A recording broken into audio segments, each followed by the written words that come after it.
యేసుక్రీస్తు యొక్క శిష్యులుగా చేరిన వారైనా క్రైస్తవులైనా సరే, వీరంతా ఎవరు? పర్యాయ పదంగా వాడబడిన పదాలు. క్రైస్తవులన్నా పరిశుద్ధులే, పరిశుద్ధులన్నా క్రైస్తవులే, యేసుక్రీస్తు శిష్యులన్నా క్రైస్తవులే, పరిశుద్ధులే. ఈ మూడు వాడటం అనేది జరిగింది. కాబట్టి శిష్యులను బెదిరించుటైను హత్య చేయుటైను అంటే పౌలు చేసిన ఈ పనిని అననీయ అక్కడ ఏమని చెప్తున్నాడు?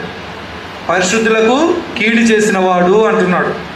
ఇప్పుడు చెప్పండి, మన యేసుక్రీస్తు శిష్యులము కదా? శిష్యులమేగా మనం.